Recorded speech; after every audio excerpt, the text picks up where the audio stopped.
Hay aspectos fundamentales en cualquier nación y componentes que también hacen a una nación, y en este caso son las mujeres. En República Dominicana las mujeres componen la mayoría de la población y por supuesto que hay varios temas que afectan directamente a las mujeres que hemos visto a través de los años y de los que hay que hablar. Es por eso que en el día de hoy tenemos a Mayra Jiménez, ministra de la Mujer. Con ella conversaremos de todo un poco relacionado con ese ministerio que dirige. Saludos, Mayra, muchas gracias por estar aquí.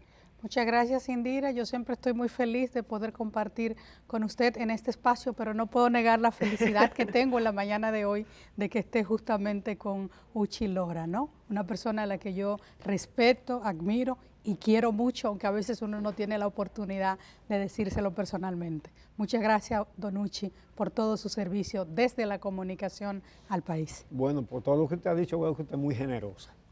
Generoso ha sido usted con este país. Vamos a ver, uno de los temas que más atañe a ese ministerio es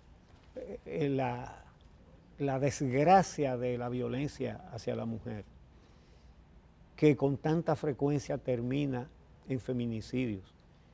Llevamos un ritmo demasiado intenso en este medio año que ha pasado de feminicidios en el país. Los estudios que se han hecho acerca de este fenómeno han arrojado alguna orientación para saber qué hacer diferente a lo que se ha venido haciendo hasta ahora. Uchi, muchísimas gracias. Mira, Uchi, también hay buenas noticias. Con ese flagelo... Una buena noticia, un cafecito que viene por ahí también. El café Santo Domingo, esa siempre será una excelente noticia en todos los hogares de la República Dominicana. Mire, Uchi, una noticia con relación al tema de la violencia de género. Lo primero es decir que es un flagelo que, como usted conoce, es multidimensional. Es un flagelo que está asociado a las desigualdades de género, pero también está asociado a las desigualdades sociales, entre ellas la pobreza. El flagelo de la violencia también está muy asociado a la cultura, a esa cultura machista que tenemos en el país, de hombres que piensan que por el hecho de una mujer haber iniciado una relación con ellos, tienen derecho incluso a decidir sobre su vida, cuánto vive esa mujer, dejar de existir porque ella dejó de tener interés en continuar esa relación. Entonces es un fenómeno que no podemos negar que es muy complejo. Pero cuando yo le decía que vamos avanzando y que eso es una buena noticia, lo hago también con el cuidado de saber que cuando estamos hablando, Indira, de estadística, de la pérdida de vida de una mujer, siempre hay que decir que un solo caso, una sola pérdida es demasiada, que una sola pérdida de la vida de una mujer producto de la violencia de género e intrafamiliar debe ser considerado como una especie de fracaso de cualquier sociedad, porque ninguna mujer debería pasar por eso, ninguna familia debería pasar por una situación similar. Sin embargo, Uchi, mire, entre el año 2005 y el año 2019, la cantidad de mujeres que perdían la vida en la República Dominicana producto de la violencia de género era 96 mujeres. Al año. Al año, el promedio, entre el 2005 y el 2019. Y las estadísticas ahora son que entre el 2020 y el 2023, la cantidad de mujeres que perdieron la vida producto de la violencia de género e intrafamiliar son 68. Usted sabe lo que significa bajar indicadores frente a un flagelo tan complejo como lo es la violencia. Y eso también es un claro indicativo de que las políticas que estamos implementando desde el Ministerio de la Mujer, pero también desde todas las instituciones del sistema de protección a víctimas, como la Procuraduría General de la República, la propia Policía Nacional, donde hemos mejorado significativamente en el cumplimiento de las órdenes de arresto, y otras instituciones del Estado empiezan a dar sus frutos.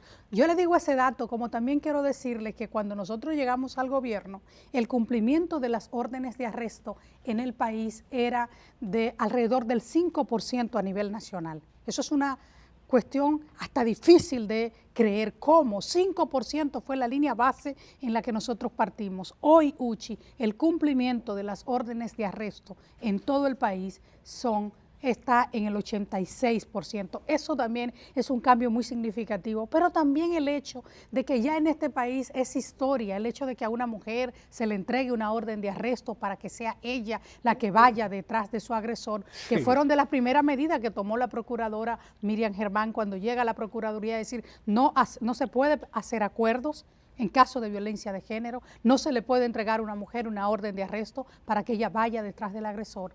Además de todas estas acciones de prevención que hemos estado desarrollando en todo el territorio nacional y que hoy han impactado a alrededor de 3.400.000 personas en jornadas puerta a puerta en los hogares, en los comercios, llevando orientación, sensibilizando y promoviendo los servicios que tiene el sistema de protección a víctimas. Ministra. Entonces, Indira, repito, es un flagelo en el cual hablar de estadística no se puede hacer desde el ámbito frío, porque a ninguna madre que haya perdido la hija, a ninguna abuela que haya enterrado a la nieta se le puede decir como consuelo, miren, estamos bajando, eso no tiene consuelo, pero también desde la política pública tenemos la responsabilidad de ir analizando y valorando cada día lo que está pasando para ver si el trabajo que estamos desarrollando está dando resultados. Y Uchi, esa es una buena noticia, están dando resultados las políticas que estamos implementando. Ministra, sin embargo, una constante que veo incluso en entrevistas a usted y a otras personas que están ligadas con las mujeres, en cierto modo,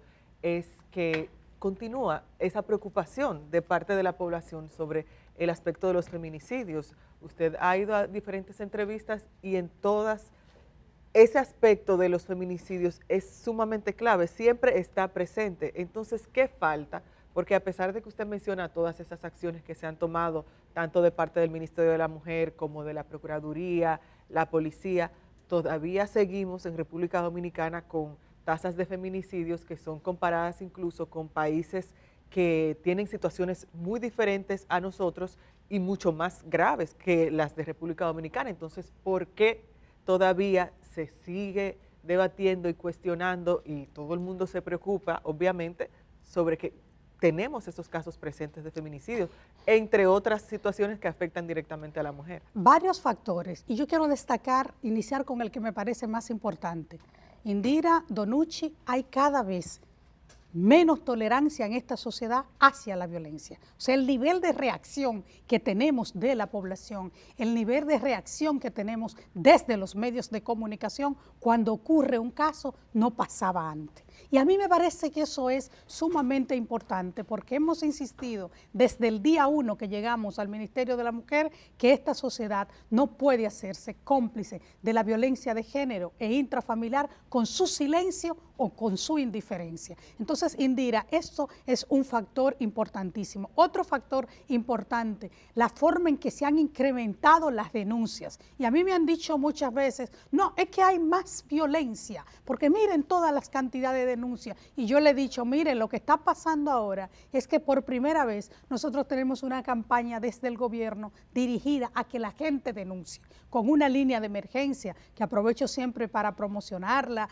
porque esa línea de emergencia Don Uchi salva vida. ¿Cuál es el número? Funciona las 24 horas del día, los 365 días del año, es confidencial, es gratuita y el número es *212. En esa línea de emergencia nosotros tenemos toda una campaña dirigida a que la gente denuncie y para nosotros es un indicador positivo de que la gente denuncie porque todavía sabemos que hay que no se denuncian la totalidad de los casos, pero tenemos que cada vez más, no repito, quedarnos callados, siempre insistimos, si usted conoce de un caso, denúncielo. Pero, por ejemplo, a mí me dicen, bueno, en este año la violencia se ha incrementado, y yo le digo, miren, entre el 1 de enero y el 22 de julio del año 2023, y el mismo periodo, 1 de enero al 22 de julio del año 2024, para el año pasado teníamos 42 casos. Para este año, a esa fecha, tenemos unos 36 casos. Tenemos una reducción de un 6% en lo que va de año en este momento. Pero en un momento, Indira, hace unas semanas apenas, en el que había toda una situación en el país que todos los medios nos decían, se ha incrementado, ¿qué es lo que pasa? En ese momento todavía era más bajo, era de un 24% menos para el mismo periodo del año pasado. Ahora, la crueldad de los casos también que han ocurrido, esa crueldad también hace también que se produzca esa indignación colectiva y muy preocupante, y hace también que se produzca esa indignación colectiva y ese decir qué es lo que está pasando. No, lo que está pasando, repito, es que y yo insisto mucho en que analicemos las estadísticas para que podamos entender claramente hacia dónde se estamos marchando. Lo que está pasando es que pasar de 96 mujeres que perdían la vida en casi 2 décadas continuamente cada año, este era el número promedio, a bajarlo a 66 en 3 años, ustedes saben que se requiere de un arduo trabajo y de que realmente estamos dando resultados. Y tenemos que tener el propósito de llevarlo a cero. A cero. Hay un aspecto. Por eso decía Uchi, una sola que pierda la vida es demasiado. Hay un aspecto interesante, y es si el Ministerio de la Mujer le da seguimiento en la justicia a los famosos casos de los acuerdos, si todavía eso se hace, si ya esa práctica se dejó. En San Pedro de Macorís, en una oportunidad, mataron con diferencia como de 10 u 11 días. Aníbal González. A la abogada Aníbal González, la mató, y después, pocos días después, a otra señora, y en ambos casos se trataba de hombres que las habían agredido, pero violencia mayor. Estamos hablando de que ambas habían sido apuñaleadas por sus maridos, y esos estaban presos. Y en San Pedro de Macorís, en la justicia, se hacían unos negocios con eso, y se hacían unos acuerdos en los que con complicidades de jueces, fiscales y abogados, soltaban a los maltratadores y después iban y terminaban lo que habían comenzado. ¿El Ministerio de la Mujer le da seguimiento a eso? ¿Se están haciendo acuerdos todavía o ya no se hacen? No, Uchi.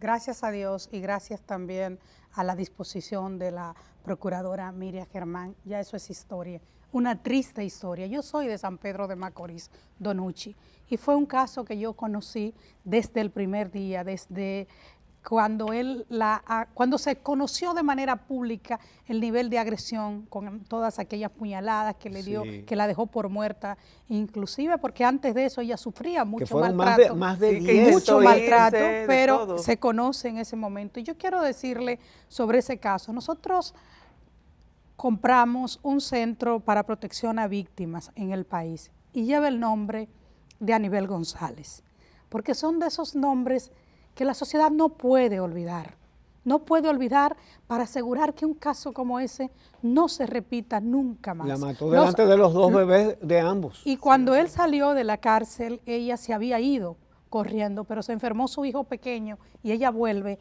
a San Pedro de Macorís a buscar ese bebé. Él tenía la casa vigilada para que le informaran si ella llegaba y entonces llegó, que cometió el acto y luego él también se suicidó. Pero ese caso en el que hubo un fallo de la justicia tan penoso, tan doloroso, tan vergonzoso para cualquier estado, no puede volver a ocurrir en la República Dominicana. Y efectivamente hay un seguimiento cotidiano, hay un seguimiento permanente desde el Ministerio de la Mujer en cada uno de los casos que ocurren en el país. Con la familia de Aníbal González tenemos todo un programa de acompañamiento psicológico a esas niñas. Ahí está el acompañamiento también a los huérfanos. Exactamente. Nosotros tenemos un programa de acompañamiento a niñas, niños y adolescentes que han quedado en orfandad producto de un lamentable feminicidio. ¿Cuántos niños y ahí hay? 3, y ahí está incluida la familia de Aníbal González. Recientemente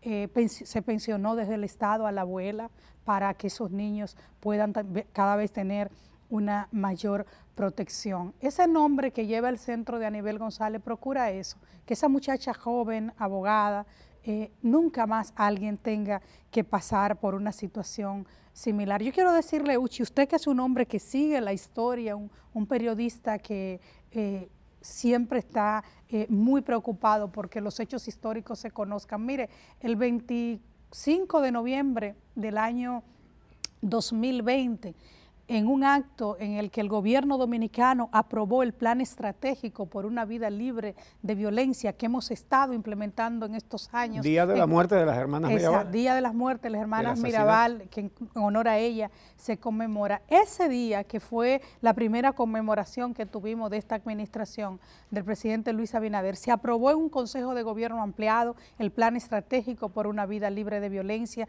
En ese plan están todas las políticas en materia de prevención, que es muy importante porque uno no quisiera tener que atender casos porque no ocurrieron, en materia de atención, en materia de reparación integral, de sanción y también lo que tiene que ver con el marco normativo y la gobernanza del sistema. En esa gobernanza estamos todas las instituciones que intervienen en la problemática, pero ahí ocurrió un hecho histórico también, y fue que el presidente de la República, en nombre de todas las dominicanas y los dominicanos, le pidió perdón público a esa familia por el fallo que tuvo el Estado. Un fallo que no fue en su gobierno, pero que fue un fallo del Estado a nivel de uno de sus poderes, como en este caso lo fue el Poder Judicial, porque después se pudo comprobar que hasta falsificaron su firma para decir que había habido todo un acuerdo. No, o sea, fue un fallo, fue un acto de delincuencia. De delincuencia que no, de las autoridades. Que terminó con una vida valiosa. Sí. Y ella sospechaba, Uchi, que eso podía pasar,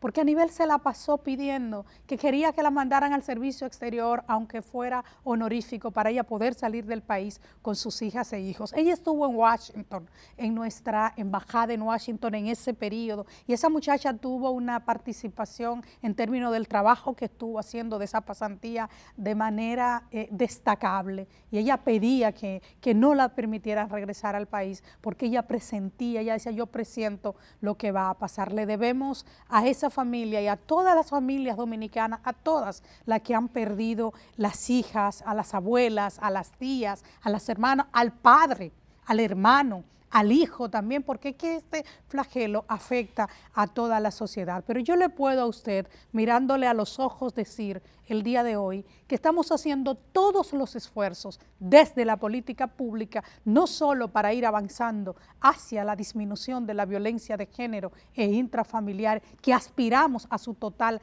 erradicación, pero sobre todo que estamos trabajando sin descanso para que nunca más una historia como esa tenga que volver a suceder. Y hemos mejorado tanto en el Ministerio Público como también se ha mejorado en el sistema de justicia. Hay brechas, Uchi, no se lo puedo negar, tengo que ser muy honesta, hay brechas todavía que cerrar, pero lo cierto es que vamos avanzando de manera positiva. En estos días, bueno, hace pocas semanas estaba en la prensa y toda la sociedad muy atenta al debate con relación al Código Penal, y usted, usted como representante del Ministerio de la Mujer y también como representante del Partido Revolucionario Moderno, con algunas otras, fueron de quienes se manifestaron en torno a el rumbo que tomaba ese Código Penal, donde habían varios componentes que afectaban directamente a las mujeres y a las niñas.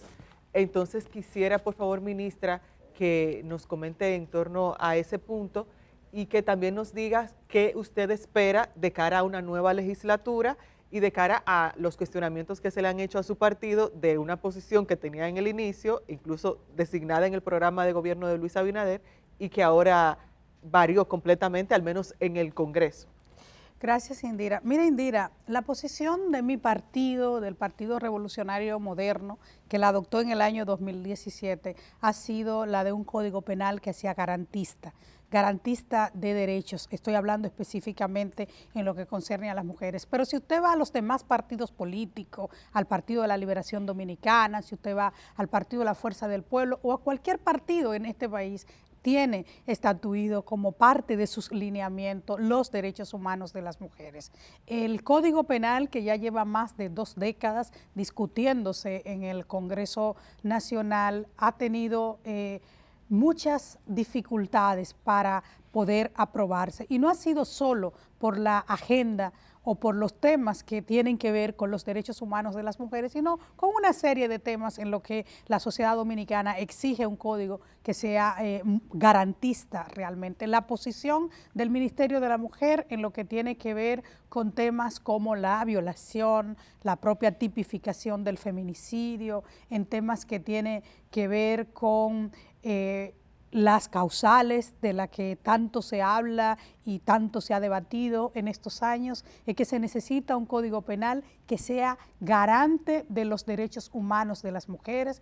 El Congreso tiene el deber de legislar con perspectiva de género, tomando en cuenta las particularidades que tenemos las mujeres. Es un tema que está ahí. Yo recuerdo que en otros momentos también el Código Penal ha sido aprobado sin permitir ninguno de estos temas y los presidentes de turno en ese momento lo han devuelto. Es decir, que ha sido una larga batalla de la sociedad para poder garantizar ese Código Penal que todas y todos merecemos, Yo me refiero específicamente a los temas que tienen que ver con las mujeres porque es mi rol, pero hay otros temas también, Ministra, en lo que la sociedad se ha estado pronunciando respecto a ese código. Exacto. Bueno, hay una situación. Ustedes, las mujeres que son dirigentes políticas, no han podido convencer a sus compañeros. A la mayoría. El Congreso no está en eso, y eso incluye a los legisladores del PRM. De todos los partidos políticos. Pero yo le menciono el partido al que usted pertenece. Sí, mira, Uchi, ¿qué es lo que pasa? Bueno, Uchi, ¿usted quiere que le hable con toda franqueza? Dígame. Aquí hay legisladores que llegan al Congreso comprometiendo los derechos de las mujeres, diciendo, si votan por mí, esto no va a pasar. Y yo creo que esas cosas no deben seguir pasando. Creo que esta sociedad no merece eso. Creo también que el nivel de debate que se ha producido en temas que afectan tanto a las mujeres como temas, por ejemplo, de violación, sin tomar en cuenta que la sanción tiene que ser proporcional al daño que se haya causado, y te generan entonces otros tipos de debate. Yo he dicho públicamente no, ni lo merecen las mujeres, ni lo merece la sociedad, que sea ese el debate que nos estemos dando en el marco del Código Penal. Ministra, hay temas que tienen que ver con los derechos de las mujeres que no son entendidos en su justa dimensión. Hay un enfoque de que esto tiene que ver con otros tipos de valores que son muy válidos para la vida de cada una de las personas y que es bueno que la gente pueda también vivir desde los valores, pero no se puede o no se debe afectar derechos. Y esa es la posición firme, en mi caso como ministra, es la posición también de las mujeres que integramos el Partido Revolucionario Moderno. El propio presidente Luis Abinader, cuando se le aborda de estos temas, tiene una posición, pero no podemos negar que en estos 20 años, más ya 24 años de discusión de ese Código Penal ha sido difícil. Lo que llama la atención muy difícil aquí, ministra, es que si bien el presidente Luis Abinader en su programa de gobierno comentaba sobre las 3 causales, incluso refería que es un indicador de toda la violencia y demás, que parte de la violencia que atraviesan las mujeres, y si bien usted como ministra y otras dirigentes al interno del partido se manifestaron en su momento con relación al Código Penal, lo que llama bastante la atención es ver cómo ese Código Penal, con el mismo aspecto de las causales, con lo de la violación sin penetración y otros artículos que lesionaban directamente a las mujeres, el resto de miembros del partido, quienes se supone que representan la visión del partido en el Congreso, tanto en la Cámara de Diputados como en el Senado, permitieron que... Mire, yo...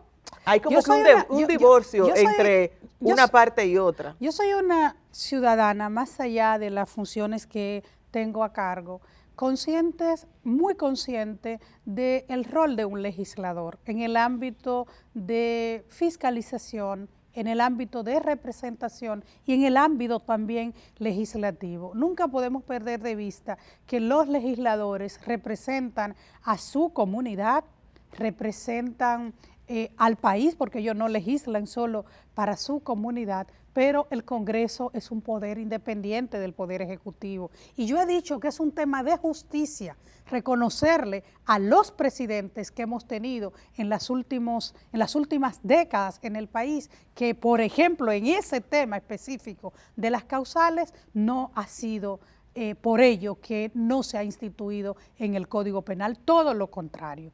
Todo lo contrario, y quiero reconocerlo con toda transparencia, porque no puedo olvidar que en su momento el presidente Leonel Fernández recibió un código aprobado en ambas cámaras y lo devuelve por toda la movilización y manifestación que hubo en el país también por dejar fuera las causales. En la gestión del presidente Danilo Medina pasó en 2 ocasiones. El presidente de la República, Luis Abinader, cada vez que se le aborda sobre este tema, ha sido claro en decir, estamos de acuerdo ahora, hay que saber también que un presidente no manda en el Congreso, que el Congreso es independiente, y yo creo que esta sociedad tiene que ser capaz de poder establecer las diferencias en los roles en un país donde hay separación de poderes y exigirle a cada poder que cumpla su rol. En este caso, yo he dicho claramente, ese tema está en la cancha del Congreso y esa batalla, Indira, hay que librarla en el Congreso, porque no hay forma de, con la situación que se tiene en términos de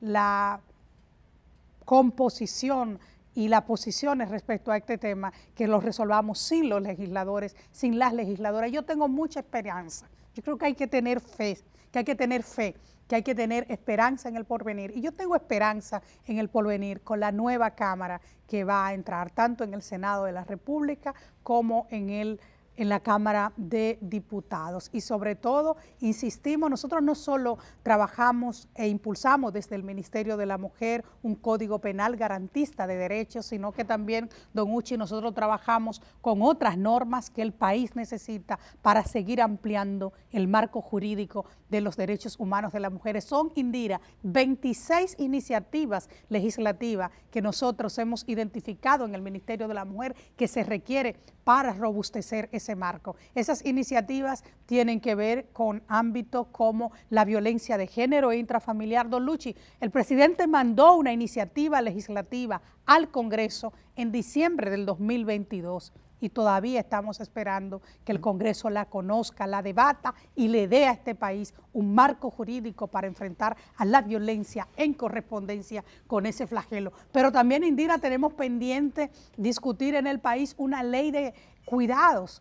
Nosotros hemos aprobado como gobierno una política nacional de cuidados para cuidar a las personas adultas mayores, para seguir cuidando a la niñez y en la primera infancia, y también a las personas con una condición de discapacidad en esta primera etapa. Esa política nacional de cuidado se está poniendo en marcha en Azua y en Santo Domingo Este, probando el modelo, pero aspiramos a que los cuidados formen parte del piso de protección social, porque las personas en algún momento necesitan de cuidado y el Estado tiene que intervenir. No podemos dejar esa responsabilidad que siempre históricamente le hemos tenido en las mujeres. Necesitamos una ley para garantizarle a las trabajadoras y trabajadores del servicio doméstico los derechos que le confiere el convenio 189 de la OIT. Es decir, que hay toda una serie de normas que están pendientes en el Congreso para ampliar ese marco jurídico. Y yo repito, tengo fe y esperanza que en el próximo Congreso la vamos a estar conociendo y le vamos a estar dando un marco jurídico robusto a las mujeres y a toda la sociedad dominicana. Bueno, y el primer round de ese pleito tienen ustedes que echarlo internamente con sus legisladores, que realmente no han sido no han estado muy en consonancia con esas preocupaciones y esos principios. Y ojalá en todos los partidos haya una voluntad y hablen con sus legisladores y le digan que eso es una responsabilidad muy grande que tienen con la población femenina, que es la mitad. Algo más de la mitad un de chin la más, población. La mitad y un chin más. Y un chin más, sí. Un poquito más. Bueno, ministra, gracias por aceptar la invitación y venir aquí a hablar de estos temas tan importantes. Así que gracias. Ministra, que hay algunas personas que dicen antes de irnos que desaparezca el Ministerio de la Mujer o que se fusione con el de la Juventud porque ninguno de los dos da pie con bola, entonces hay que unirlo para que crear uno de la familia. 30 segundos. Miren, el país está abocado a un proceso de reforma que el presidente ha anunciado. Una reforma que procuran fortalecer la institucionalidad y mejorar la vida de la gente. Yo creo que tiene que estar clara la población dominicana que ese es el enfoque. En ese proceso de reforma, Indira, lo que planteamos desde el Ministerio de la Mujer es que hay que fortalecer la institucionalidad para la igualdad y la inclusión. Ese es el enfoque que tenemos. Igualmente estamos abocados dentro de esa reforma a una reforma fiscal y también ahí planteamos, es necesario también en esa discusión fiscal que va a incluir recaudaciones, pero también el gasto y sobre todo la calidad del gasto, igual ahí también se necesita mayores presupuestos para las políticas de igualdad y de inclusión. ¿Por qué? Porque el gran déficit que tenemos en materia de desarrollo humano sigue teniendo rostro de mujer. Y si eso es así, hay que asegurar una fuerte institucionalidad para la igualdad. Bien, gracias de nuevo a la ministra. Estamos en el final del programa. Así es. Regresamos en breve con un chin más del día.